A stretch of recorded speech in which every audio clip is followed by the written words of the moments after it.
los momentos clave que lo llevaron a consolidarse y a diferenciarse de lo que sería el enfoque cuantitativo.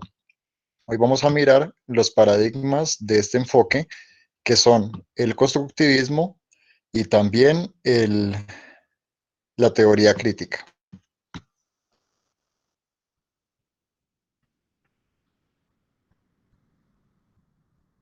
Bueno, nos quedamos digamos, ¿en dónde nos quedamos? ¿En este o en la teoría crítica?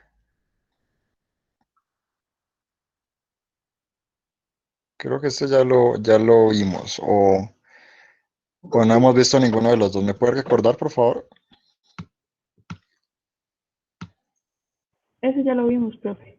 Listo. Entonces veamos el de la teoría crítica. Este sí no hemos visto, ¿cierto?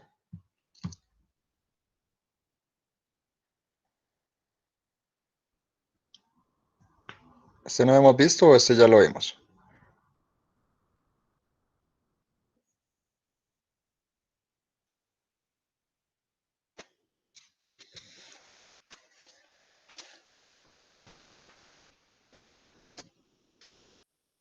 Bueno, ¿me pueden decir si ya vimos este paradigma? Profe, buenas noches, quedamos en el paradigma constructivista.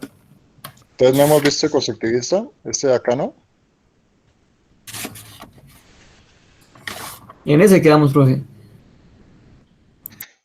Y nos quedamos ya narrando historias sobre la imagen o no las empezamos a narrar ni siquiera.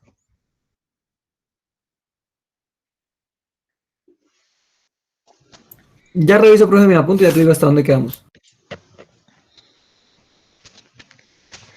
Bueno, es que no sé quién está peor, que yo que no me acuerdo, ustedes que tampoco están seguros aquí. Pero bueno, igual voy a empezar la clase así y si ustedes me dicen, no, eso ya lo oímos, entonces pues me lo hacen saber. Si no, pues continuaré. El paradigma constructivista nos muestra que la realidad no es una sola y que la realidad en sí no es objetiva, sino que la realidad se construye en la interacción. Nos va a mostrar que las personas a través del lenguaje son las que construyen esa realidad y la que le dan un sentido y un significado a las cosas que viven. Así que las cosas no están simplemente en el mundo, o sea, no son reales en el sentido de que no solo están ahí y ya, sino que para que existan, la persona tiene que darles una interpretación. Por eso Descartes consideraba o daba esa premisa de que pienso, luego existo.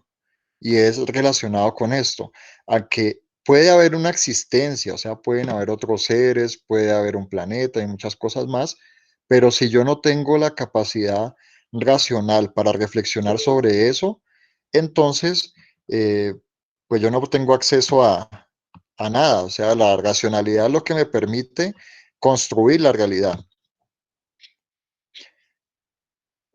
Lo cualitativo entonces va a centrarse en cuáles son esas formas en que los individuos construyen su realidad y cuál es el significado que esa realidad toma para ellos.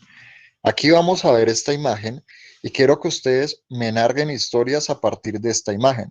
¿Eso ya lo hicieron o eso no lo han hecho? Yo creo que sí. Sí, profe, ¿Sí, ya ya lo lo hicieron? hicimos. Bueno, entonces si ya lo hicieron esto, ya decimos el paradigma constructivista. Yo creo que ese sí ya lo hicimos. Ya, sí, porque yo me acuerdo, a ver, si no estoy mal, me acuerdo de una historia que María Alejandra Medina nos contó. Creo que me acuerdo de esa historia bien. Entonces pasemos a la parte de la teoría crítica. Sí, de hecho estamos ahí. El constructivismo nos había mostrado una perspectiva más hacia esa construcción de la realidad, lo que sería a través del lenguaje. Y ya teníamos también otras áreas como el interaccionismo simbólico que nos permitirían ver que incluso en los símbolos e incluso en las relaciones imaginadas que tenemos de las otras personas, también había una construcción de la realidad. Así que nosotros teníamos contacto con personas reales, pero también de eso teníamos contacto con personas imaginadas y que además de eso teníamos una influencia por las cosas que ya estaban implícitas en nosotros, por valores, por normas, por principios que nos hacían pues comportar de determinada manera, pero siempre tendríamos la posibilidad de darle un significado a eso. Así que lo cualitativo va a ir detrás de los significados. Ahora, ¿qué es lo que pasa con la teoría crítica? La teoría crítica nos va a considerar esa realidad como lo que es construido en la historia de cada pueblo, lo que es construido en la interacción de varias personas.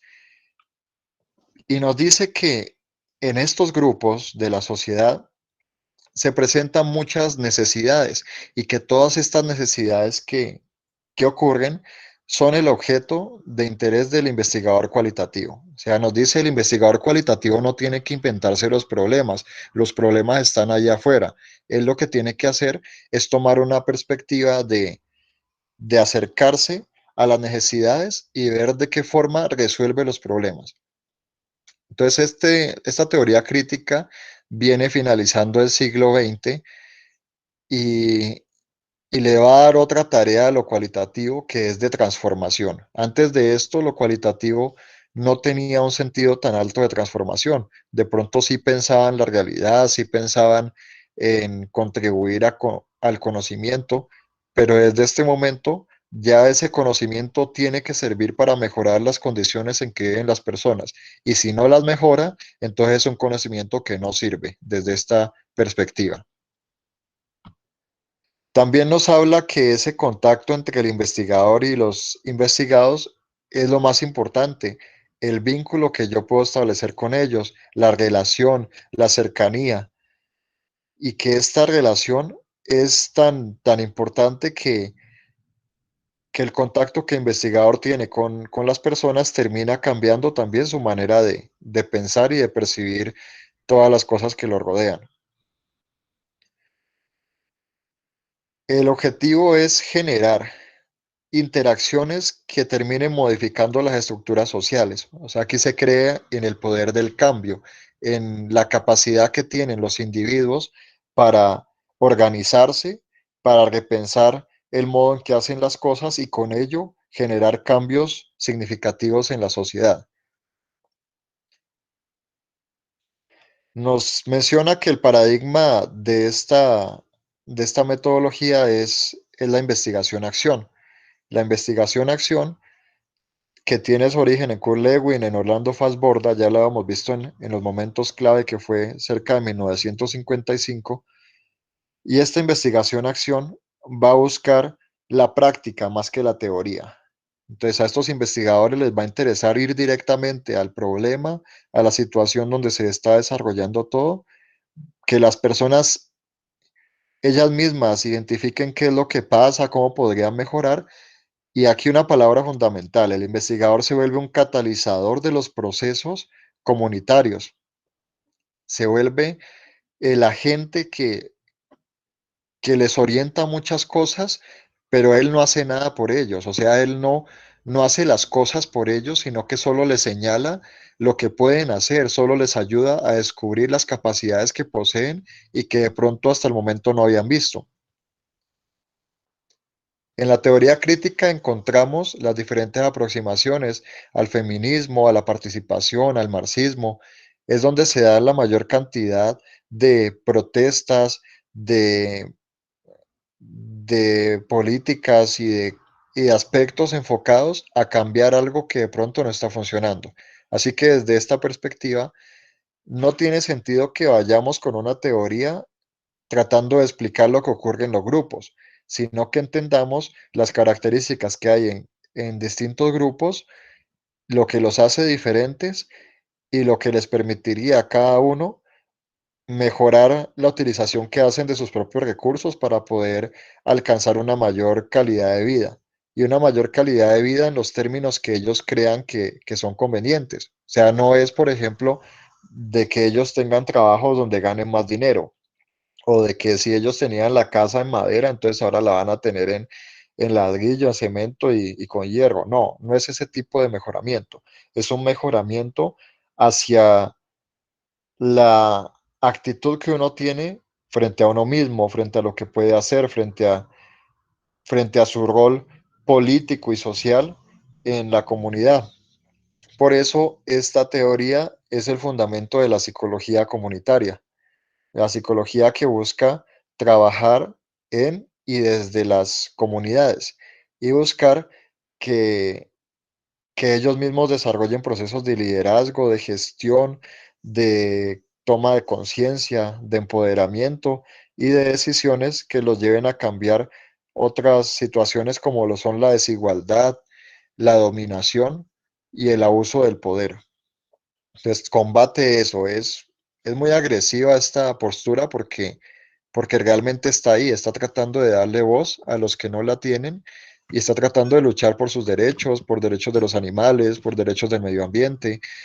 Así que aquí vemos todas esas luchas que solo lo cualitativo se va a preocupar por librar. El otro enfoque no, no se preocupa mucho por eso, o sea, se preocupa por resolver problemas que sean significativos, pero no tanto por mejorar la forma en que viven las personas, sino de pronto por mejorar servicios, mejorar eh, algunas condiciones, pero no es como la ética en sí misma del enfoque como sí lo es en lo cualitativo. Mertens nos va a decir, la relación entre el investigador y los participantes es de total interdependencia y se sugiere que la investigación debe servir para mejorar las condiciones de vida de los grupos marginados de la sociedad. Así que esta interdependencia nos marca un gran vínculo entre el investigador y las personas. O sea, él no puede solo llegar a la comunidad, investigar con ellos e irse, sino que él comienza a ser parte de esa comunidad y la comunidad comienza a ser parte de él. Por eso no todas las áreas de la investigación cualitativa se centran en esto, sino que algunas solo parten del constructivismo, pero pues no van a ir a mejorar las condiciones de vida, no todo lo hace.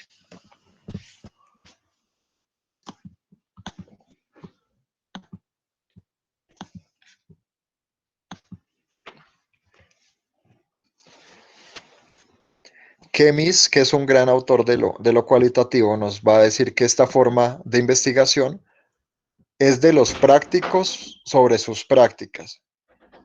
Así que aquí no hay, no hay la importancia del conocimiento y de la teoría como en otros métodos de la investigación, sino que lo más importante que puede hacer una persona por los demás es directamente actuar. O sea, si usted se dedica a pensar muy bien la sociedad, pero usted no hace nada para transformarla, entonces no está haciendo investigación-acción. Aquí se tiende a utilizar mucho, por ejemplo, los estudios en las aulas de clase. Entonces, ¿cómo yo como docente o como un actor institucional puedo mejorar esa calidad de la educación o mejorar esos procesos de enseñanza-aprendizaje? Y cómo a través de eso otros alumnos o otros grupos pueden aprender y pueden aplicar las cosas que yo descubrí o que encontré para que a su vez mejoren sus prácticas.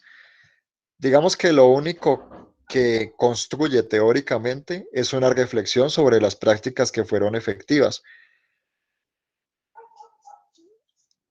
Esta área de lo cualitativo es diseñada por personas que no son tan buenos en lo teórico, no son tan buenos en lo escrito, en que de pronto vayan a, bueno, hasta ahora no he escuchado que haya, que haya querido entrar, no lo he percibido hasta el momento.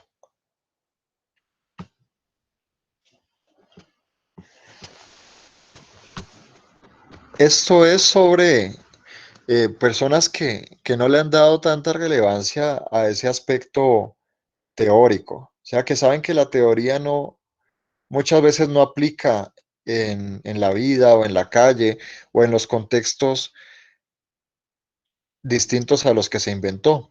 Además, consideremos que esta teoría tiene mucho peso en Latinoamérica y en Latinoamérica tenemos muchos problemas que de pronto en otros países abordan de otra forma o que no tienen el mismo, la misma tasa de ocurrencia que tienen acá. Acá tenemos grandes problemas de pobreza, de falta de acceso a la educación, a la salud, de corrupción, de, de discriminación, pero además de eso, de persecuciones, de violencia, de asesinatos. Entonces eso provoca que, que las personas que se piensan desde este enfoque lo hagan más desde lo práctico y de alguna forma busquen una independencia de conceptos que han venido desde Estados Unidos y desde Europa, pero que también han traído una ideología más hacia la dominación de unos sobre otros. Aquí se trata es de que todos son iguales en el sentido de que están aprendiendo en la existencia, pero distintos en el sentido de que tienen capacidades y potencialidades o formas de potencializarlas diferentes. Por su parte, Elliot nos dice que el objetivo fundamental de este método es mejorar la práctica en lugar de generar conocimientos. A veces ocurre que construyen cosas valiosas, cosas muy importantes, pero como no las escriben o como no las publican, son experiencias que se pierden. O sea, eso es algo lamentable porque podríamos aprender mucho de ellos, pero por su misma naturaleza del paradigma, no les interesa eso. Sí que son personas que están, por ejemplo, son líderes sociales, son docentes en las áreas más aisladas, más marginales, son también psicólogos que ya comienzan a transformar su barrio y que forman a otros para que los que crecen en las comunidades se formen en psicología, se formen en investigación y sean ellos mismos los que lideren los diferentes procesos.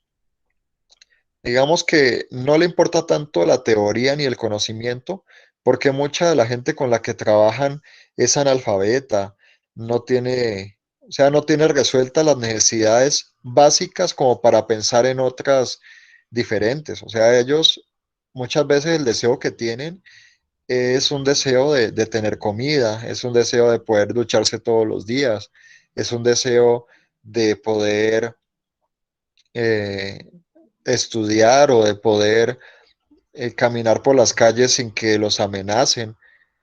Así que ya Maslow nos lo decía en la pirámide que elabora en el humanismo. Ya Maslow nos decía que hay una serie de necesidades, que hay unas básicas que son mucho más orgánicas, biológicas, de las necesidades de nuestro cuerpo, y otras que son más psicológicas y sociales, que se relacionan con el reconocimiento, con buscar una aceptación, con buscar una identidad, con pertenecer a un grupo y demás. Por ejemplo, la autoestima, tener eh, un, un estatus, o sea, ya piensa, por ejemplo, en la realización, en la, o bueno, en la autorrealización. Así que él dice, bueno, para llegar a pensar en autoorganizarse y en seguir como generando un nivel en la sociedad y demás, usted debe tener las necesidades básicas resueltas. Y si usted no las tiene resueltas, pues usted no piensa en otras cosas, piensa en comer, piensa es en dónde dormir, piensa en cómo mantenerse abrigado y no congelarse de pronto en una zona fría. Así que estos eh, investigadores en este paradigma van a tratar es de eso, de atender directamente las cosas que están ocurriendo y de hablar claramente con las personas, de que no les van a hablar así en términos técnicos ni en términos de autores y cosas, sino que les hablan desde lo cotidiano, desde sus preocupaciones, desde sus sentimientos y de cómo a partir de esto se pueden, como que pueden mejorar. ¿Y cómo mejoran las condiciones? Pues si es un grupo que ha sido desplazado o si es un grupo que ha sufrido la violencia, que ha tenido incluso masacres y demás, entonces una forma de ello puede ser recuperando la memoria que perdieron o que dejaron atrás en otro territorio, o también puede ser a través de rituales de sanación, de perdón, de mencionar la verdad y de establecer como acuerdos de que no se repetirán esos actos o de que van a buscar nuevas formas de resolver conflictos. Así que Esos son como todos los temas que involucran este campo de la investigación, todo lo que es la convivencia, todo lo que es el liderazgo, la comunicación efectiva, el trabajo en equipo, las habilidades sociales, las habilidades para reconocer, reconocer capacidades propias y de otros.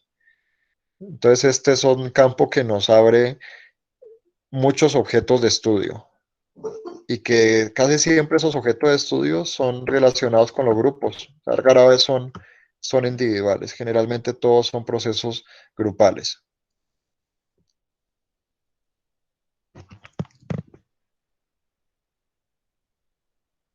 Bueno, estos sí están seguros que no se los había presentado, ¿no? Este otro paradigma. O ya se acordaron que también lo había presentado el lunes.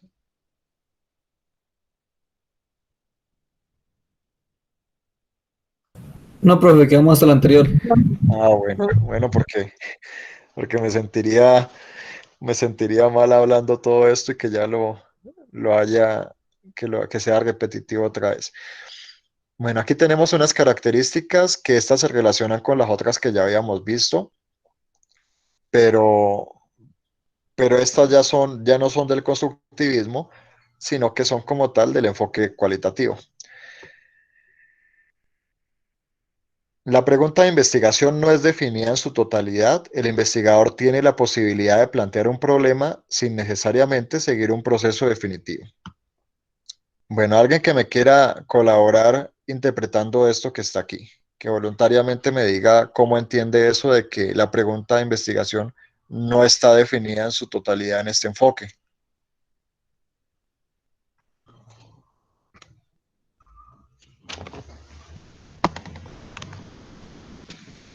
Profe, buenas noches.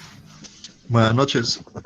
Profe, pues para mí no está definida en su totalidad porque pues a lo largo o en el transcurso de la investigación pues se van, digamos, no sé, o sea, apareciendo incógnitas y esto pues va construyendo como tal la pregunta de investigación, ¿no? O sea, va a medida que va pasando, pues se va construyendo. Bueno, vamos a partir de eso que usted está diciendo. O sea, esa es la explicación. Ahora vamos a ir a un ejemplo.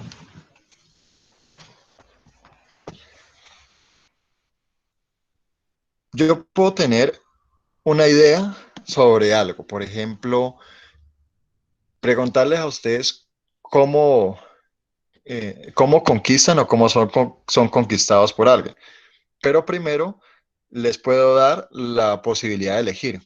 Entonces, les pido que elijan qué prefieren, si conquistar o ser conquistados.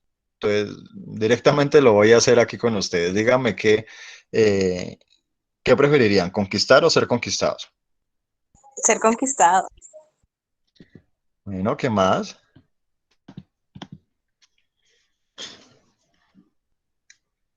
Ya una persona votó. ¿Quién más me dice si es conquistar o ser conquistado? Bueno, Brenda dice conquistar. ¿Quién más vota por alguna de las opciones?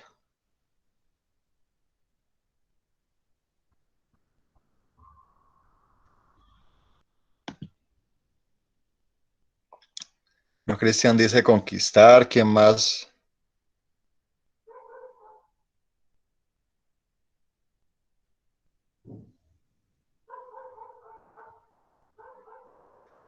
Que estamos en el grupo de los conquistadores, ¿no?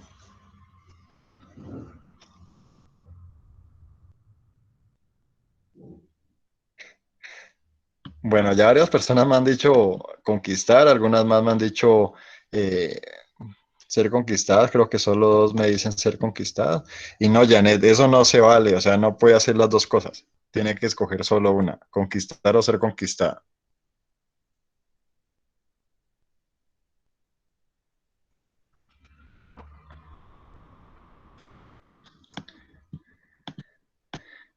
Bueno, le voy a pedir a a los,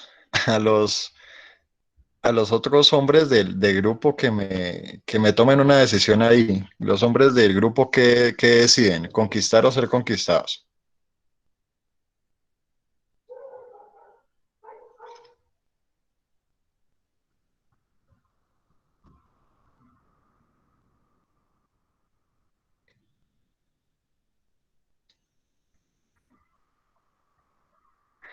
Bueno, Daniel ya nos dijo conquistar. Por acá Cristian también nos dijo conquistar. David también conquistar.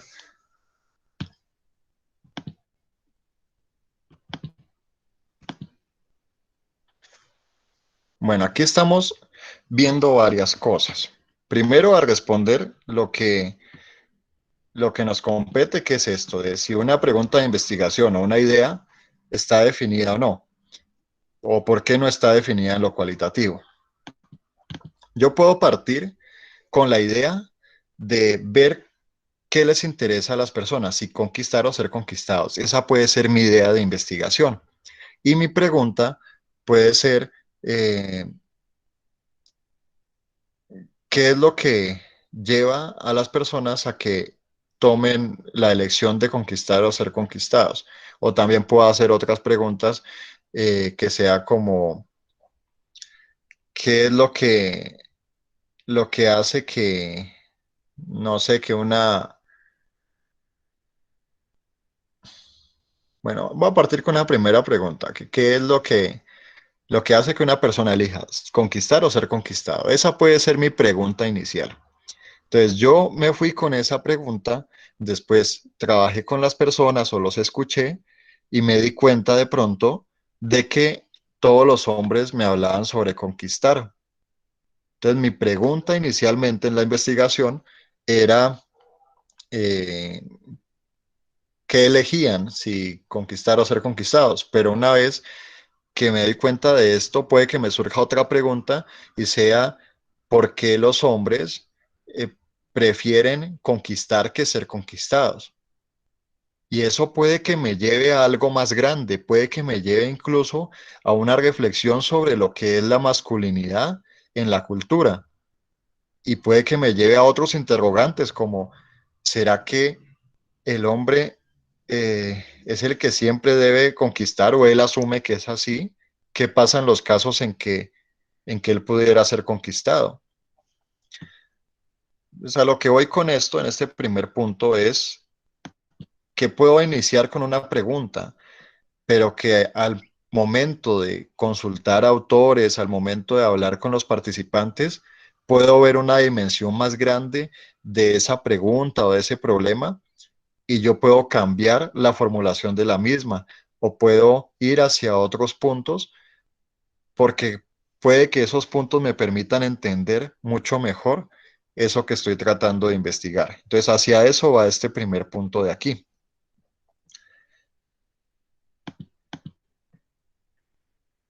Ahora, ¿qué otras cosas puedo ver de este ejercicio, de lo que ustedes me están diciendo aquí?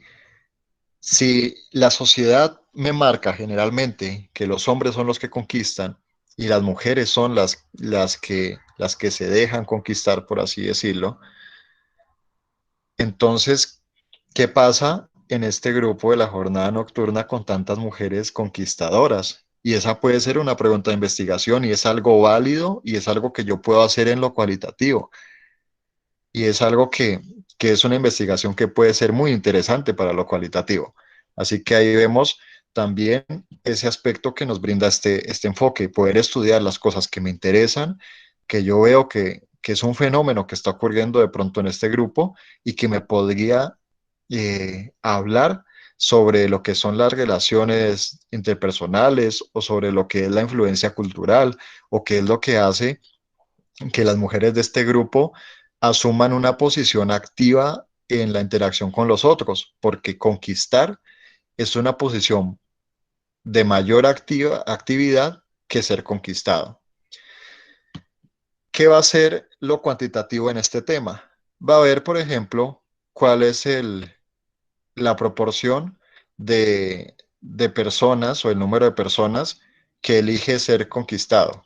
¿Cuál es la que elige ser conquistar? De estos, ¿cuántos son hombres, cuántos son mujeres, qué nivel socioeconómico tienen, qué ocupación tienen, qué nivel educativo tienen? Entonces va a mirar todas esas variables y luego nos saca una cantidad de datos y una cantidad de gráficos y demás que nos dicen el 4 de cada 5 personas hace esto, el 80% de estos hace esto, el 30% de los que hacen esto tienen esta ocupación, el 40% de los que dijeron esto tienen esta ocupación. Eso es lo que nos muestra.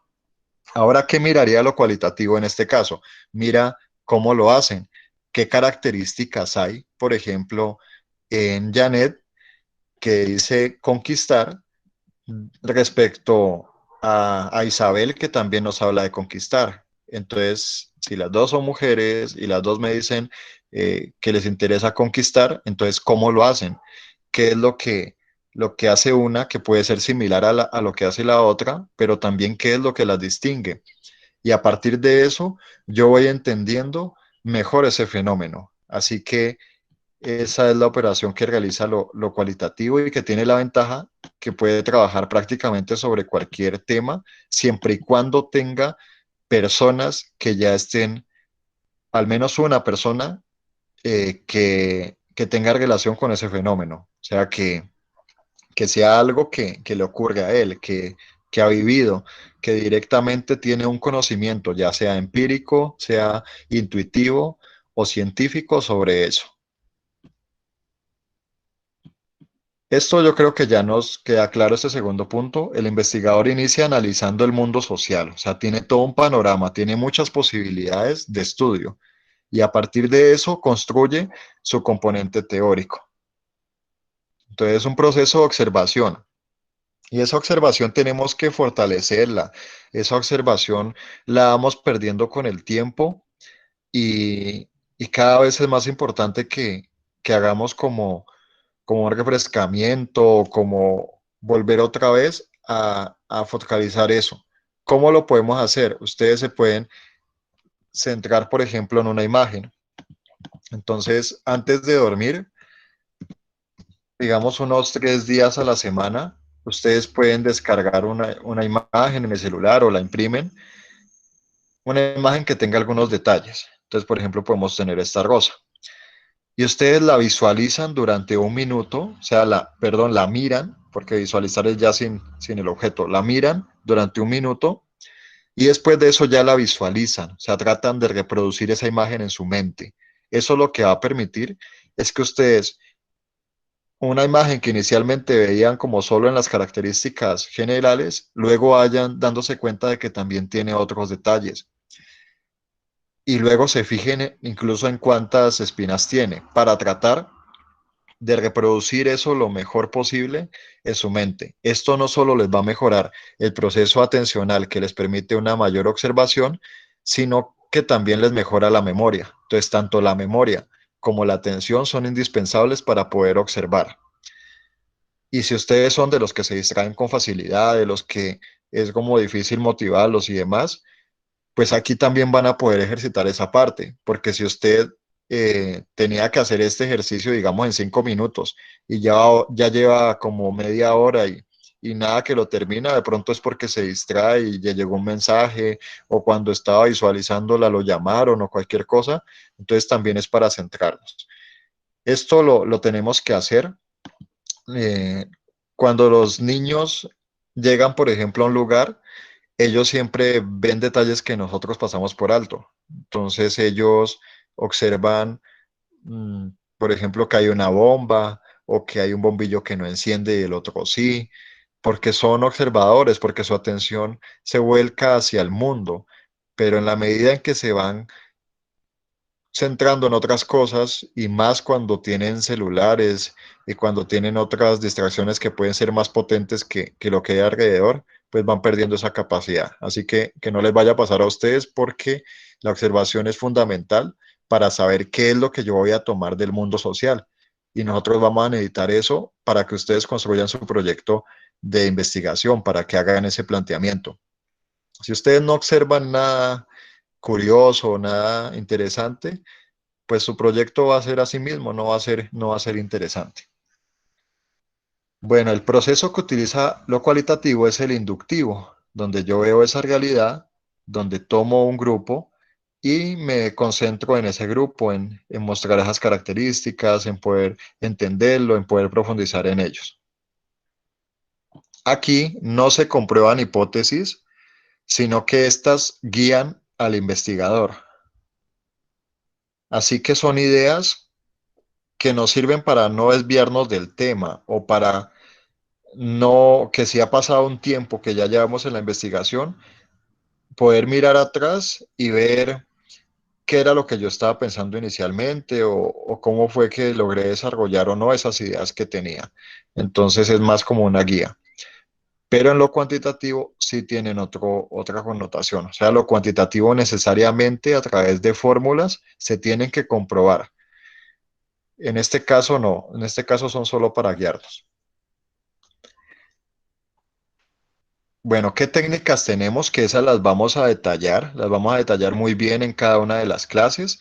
Ustedes tendrán la exposición la siguiente semana, pero después de eso, en cada clase, ya les mostraré el método y la técnica en su aplicación de forma bien detallada. Entonces, aquí encontramos, por ejemplo, la observación, las entrevistas, los documentos, las discusiones en grupo o individuales, o bueno, con el individuo solamente, la evaluación de experiencias personales y las historias de vida. También que cuando reconstruimos ese aspecto de la realidad desde el punto de vista de las personas que la viven, tendemos a ser más flexibles y siempre estamos entre las respuestas que obtenemos y la lectura de autores que nos permiten seguir complementando. O sea, nosotros nunca estamos ni del lado completamente del autor, ni del lado completamente de los participantes, ni del lado completamente del investigador, sino de que los tres componentes o los tres actores interactúan y se complementan para poder ya sustentar lo que va a ser el resultado de una investigación.